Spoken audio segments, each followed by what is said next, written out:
நல்லா பாத்துங்க.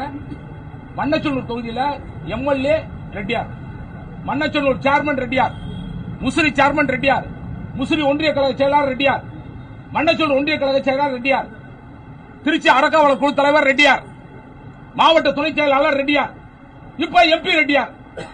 இது எந்த விதத்தில் நியாயம் நீங்க சொல்லுங்க. பத்தத்தை முத்திரையர் பட்டியலுக்கு வர, அடுத்தது கல்லர் பட்டியலுக்கு வர, அதுக்கப்புறம் தேவேந்திர பட்டியலுக்கு வர. இந்த பாதிக்கப்பட்ட அத்தனை பேர் சொன்ன 25 குடும்பம், முத்திரையர் குடும்பம், கல்லர் குடும்பம், தேவேந்திர குடும்பம், ஒருத்தவங்க கூட அரசியலுக்கு வர முடியல. நல்லா பாருங்க, 35 ஆண்டு ஆச்சு. ஒரு பையன் சேர்மன் ஆக முடியல, ஒரு பையன் எம்எல்ஏ ஆக முடியல. நடக்க இருக்கின்ற நாடாளுமன்ற தேர்தலிலே திராவிட முன்னேற்ற கழகத்தினுடைய வேட்பாளராக பெரம்பலூர்ல அமைச்சர் நேருவினுடைய மகன் அருண் நேரு போட்டியிடுகிறார். ஒன்றை நீங்கள் தெளிவாக புரிந்து கொள்ள வேண்டும்.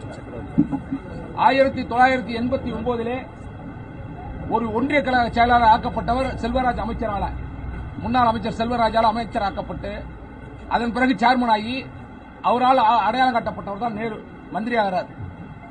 அதுக்கப்புறம் அந்த செல்வராஜுக்கே சீட்டு கொடுக்காம பண்ணவர் நேரு. ஏன்னா அவர் மனச்சூழல் தான் ஜெயிச்சார். செகண்ட் டைம் சீட் கொடுக்கல அவருக்கு, அவர் ஆஷ் அவுட் பண்ணிட்டாங்க. அவர் பையன் யாருமே அரசியலுக்கு வரல, ஒரு சேர்மன் ஆக முடியல, எம்எல்ஏ ஆக முடியல.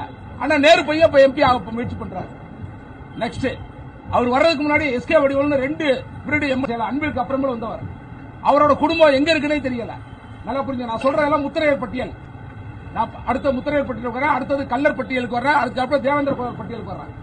முதல் பட்டியல முத்திரையர் பட்டியல நம்பர் 1 எஸ்கே வடிவேல், முன்னாள் சட்டமன்ற உறுப்பினர், குடும்பம் எங்க இருக்குன்னே தெரியல. அவர் பையனுக்கு யாரும் அரசியலுக்கு வர முடியல. அடுத்து நேரு, அடுத்து செல்வராஜ் பையனுக்கு யாருமே அரசியலுக்கு வர முடியல.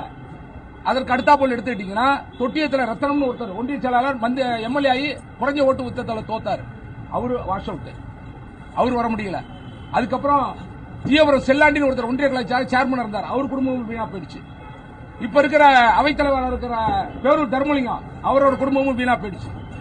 அதுக்கு அடுத்தாப்புல எடுத்துக்கிட்டீங்கன்னா குளித்தலைங்கிற முசிறி பகுதியில் எடுத்துக்கிட்டீங்கன்னா தங்கராசன் ஒரு சேர்மன் இருந்தாரு. எல்லாம் திமுக 89க்கு அப்புறம் நான் சொல்றது எல்லாமே. அவரு முத்திரையர், ஒன்றிய கழக செயலாளர்.